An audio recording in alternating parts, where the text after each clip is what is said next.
আজকে ধরুন যদি আপনার বাড়িতে যদি আগুন লাগে, সাথে ধরুন আগুন লেগেছে, আপনি কি করবেন?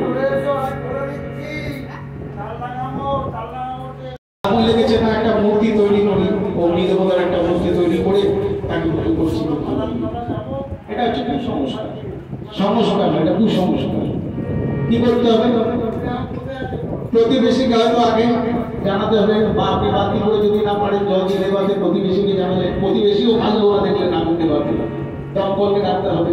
বাস্তব চিন্তা ভাবনা এটাই। কিন্তু আপনি যদি এমন বলেন না আমার দেবতা আছে, আমি মূর্তি বানিয়ে পুজো করবো, পুজো করলে পরে তাহলে আগুন নিভে যাবে, কখনো নিভবে না। ঠাকুর বলছে ধর্ম হচ্ছে বাস্তবের উপর।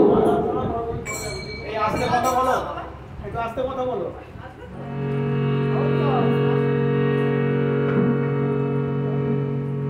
যা ধরে রাখে সেটাই হলো ধর্ম। একটা মা তার সন্তানকে যে 10 মাস 10 দিন যে গর্ভে ধারণ করে রাখে, সেটা হচ্ছে মায়ের ধর্ম। একটা আগুনের কাছে নিয়ে যান, আঙুলটাকে যদি আগুনের সামনে দেন, সে বলে ঠাকুর আমাকে রক্ষা করবে, কখনো করবে না। আঙুলটা কিন্তু ওই ধর্ম, ওই আপনার ধর্মকে দিয়ে দেবে।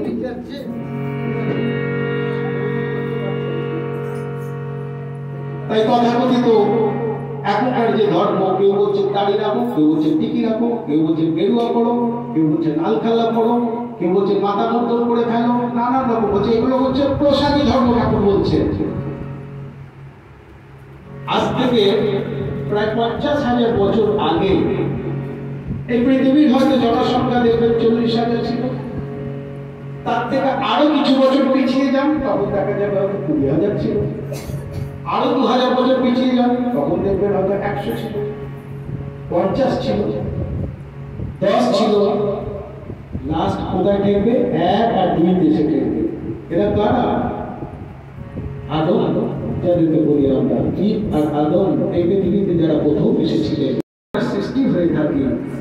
কেউ অস্বীকার করতে পারবে না। প্রত্যেকে কিন্তু আমরা প্রত্যেকের আত্মীয় খ্রিস্টান, তবে বৌদ্ধ, আমরা আদিতে সকলেই ছিলাম কিন্তু এক। সেই নাগাসরে না, সেই চেহারা। একটা বাচ্চা যদি 10টা টেবিলে, একটা টেবিলের মধ্যে 10টা বাচ্চাকে যদি নাঙ্গা করে যদি শুয়ে দেওয়া হয়, যদি বলা হয় বলো তো এটা কার বাচ্চা, হিন্দু বাচ্চা না মুসলমানের বাচ্চা, খ্রিস্টানের না চট্টালের না মেথরের, বলতে পারবে? কোনো বিশেষজ্ঞ আবিষ্কার হয়নি। মানুষ ছিলাম, কিন্তু সেই মান আর হুঁশ আস্তে আস্তে আমাদের এই মন থেকে হয়তো চলে যাচ্ছে। হবে না, সবটা যেতে দেবে না। প্রকৃতি কিন্তু ক্ষমা করবে না। প্রকৃতির থেকেই তো আমরা এসেছি। আলো জল মাটি বাতাস, সে কিন্তু ক্ষমা করবে না। এমন একটা ঝটকা দিয়ে দেবে না, মাথায় হাত দিয়ে বসে থাকতে হবে। তখন ওই দেবতাকেই ডাকতে হবে, ওপরওয়ালা দিকে হাত তুলতে হবে। তখন ওই সিরিয়াল বাঁচাবে না, সিরিয়াল বাঁচাবে না। চায়ের দোকানে আড্ডা বুঝে বলো। মা বাবাকে দেখবে, পরিজনকে দেখবে, আত্মীয় স্বজনকে দেখবে, সকলকে দেখতে বলছে ঠাকুর। যতটুকু সময় থাকে সেই সময়ের মধ্যে প্রভুর গুণগান করবে।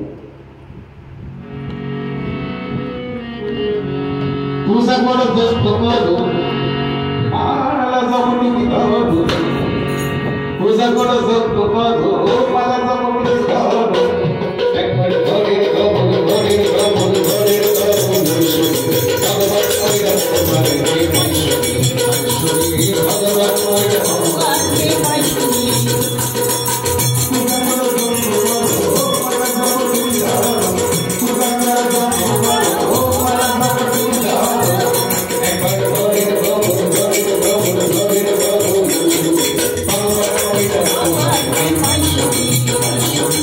ভগবান ওইরকম তোমার ভগবান ওইরকম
भगवान